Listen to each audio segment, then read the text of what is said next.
Let's meet a few people. First up, Sabir Bhatia. He's a one-hit Hotmail wonder turned ISI parrot who now spews cheap Pakistani propaganda for clout he lost decades ago. 20 years of irrelevance and he resurfaces to cheerlead terror proxies while peddling lies about India's military. The man who did nothing since the 1990s now lectures a nation that feeds, clothes, and shelters several millions, while his adopted homeland cannot handle even a few homeless.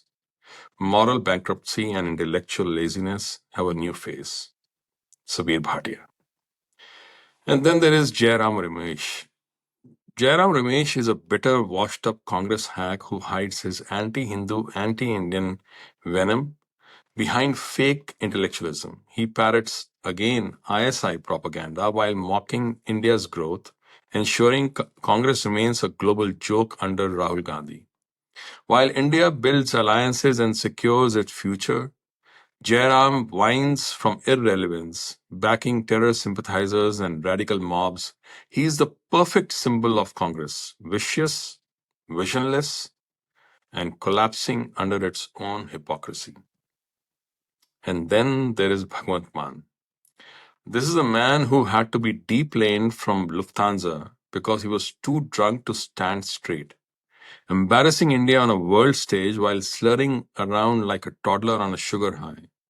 A man whose own party once begged him to quit his bottle habit because it had become a liability which was bigger than his own IQ.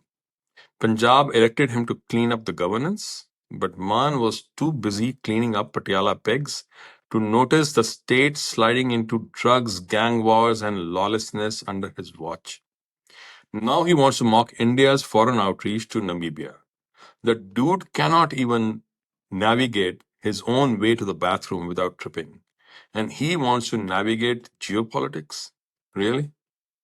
The only world tour Mann is familiar with is the bottom of a whiskey bottle, where he stumbles out of his taxpayer funded SUV, reeking of old monk, preaching about governance and diplomacy. Mann should really focus on getting a government mandated breathalyzer before opening his mouth on geopolitics. The last thing India needs is a man who can't keep his glass down, trying to keep the nation's flag up. These are the three parrots squawking in ignorance, pushed by the masters, mistaking their shallow snark for insight. Meanwhile, geopolitics moves on around them like a storm they can barely comprehend. In the last few days, they have mocked Prime Minister Modi's Namibia visit with cheap lines about penguins and frequent flyer miles. Well, quite honestly, they have mainly exposed their own lack of intellect, understanding, and brain cells in the whole process. Welcome to the Drishtikon Show, where we go beyond the noise, pierce the propaganda, and expose the phenomena and actions that others are too afraid to touch or approach. This is not just about politics, you see, it's about rediscovering the truth. Today, we want to expose the clueless Modi haters who, as is their habit, mocked India's Namibia outreach while drunk, washed up, or venomous. As they peddle ISI lines, PM Modi quietly secures the minerals, energy, and India's future they are too ignorant to grasp. So let's first understand why Namibia really matters for India. Now, Namibia is no random African pit stop, you see. It's a core piece in the emerging critical minerals chessboard. It's a uranium powerhouse. Namibia is Africa's top uranium producer and third largest globally after Kazakhstan and Canada. It supplies 10% of global uranium, critical for India's nuclear energy plans to reduce coal dependence and meet the climate goals. But more importantly, please remember that tomorrow's AI game is critically dependent on energy creation. No energy, no AI. Now let's consider the rare earth and critical minerals. These are to the future what petrol was to the 20th century. And Namibia is a great source for rare earth metals like dysprosium, terbium, as well as yttrium, cerium, and others. Remember, every single F-35 fighter jet requires approximately 900 pounds of rare earth materials. So it's extremely important for the security of the future. Lithium, cobalt, and rare earth deposits are also abundant in Namibia. These are crucial for EV batteries, semiconductors, and clean energy supply chains. Currently, China dominates the rare earth supply. Namibia offers diversification away from the Chinese strangleholds, and that is where most of the Europe and US are trying to go to. Then it's a green hydrogen hub. Namibia is emerging as Africa's green hydrogen leader with German, European, and Indian investments. This will feed India's green energy push, critical for energy security in the face of oil geopolitics. And then there is the strategic importance of the geography of Namibia. Namibia's ports provide Atlantic Ocean access for critical mineral shipping. You see, Walvis Bay provides an option to bypass other potentially disrupted maritime choke points like the Strait of Hormuz or the Suez Canal, which are going to be extremely important as Iran-Israel conflict keeps going on. In fact, Namibia, specifically through its port of Walvis Bay, is becoming increasingly critical for the sea trade now, particularly in bypassing these maritime choke points, as Harvard Growth Lab Viz Hub has actually shared. In a world of maritime blockades and supply chain weaponization, such routes are the future lifelines. That is why Namibia is even more important from the geographic standpoint.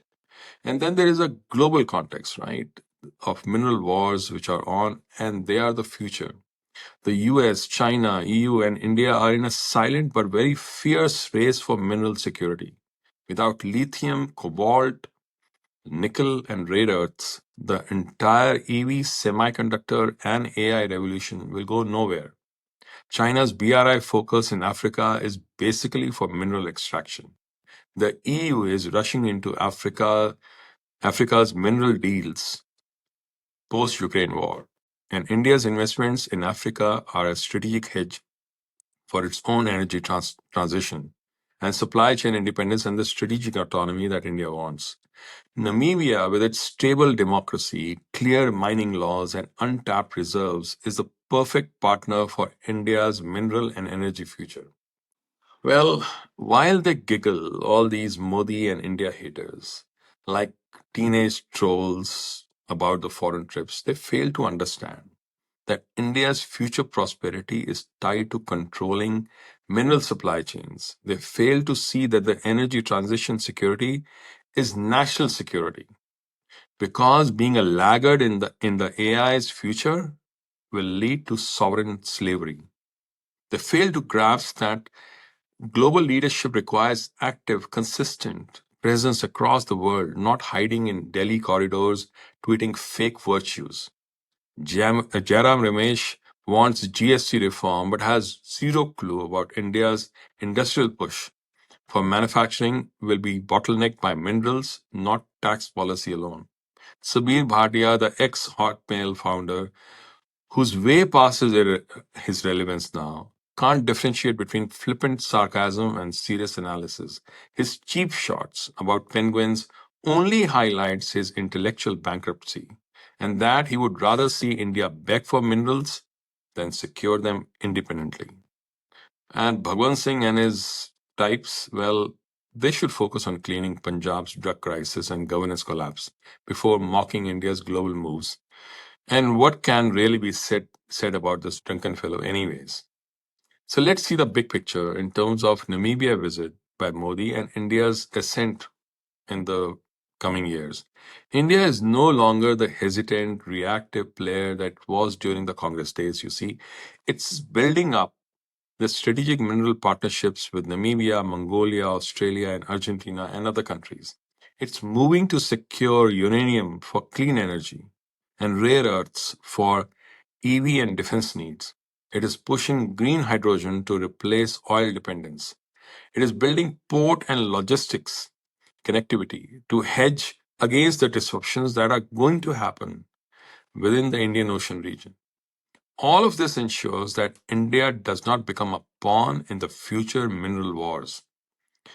India's outreach to Namibia is not a get to know me kind of a tour, right? It's a critical move in a resource driven geopolitical chess game, ensuring India's energy, technological, and strategic sovereignty. Those who cannot see beyond their colonial hangover, political vendetta, or tech bubble arrogance will continue to mock, tweet, and fade into irrelevance themselves while taking the entire Indian population down. Meanwhile, India moves forward quietly, strategically, and with purpose. So, if you found this analysis valuable and it helped you understand the geopolitical situation around India and the world better, then discuss it with your family, friends, and networks. Don't let the toxic India haters derail our collective future. They will do so for some crumbs, but if we let them spread their falsehoods, they will leave a future of perpetual slavery for our next generation. So please subscribe, like, and share, and do click the bell icon, please, while you're watching this. Most importantly, tell us in your comments, how can the larger population learn the truth about what India's future needs are in terms of energy, minerals, and technology? Why inaction now can enslave our coming generations? And please take on these purchased political bots. More importantly, please do comment below. Until next time, Jai.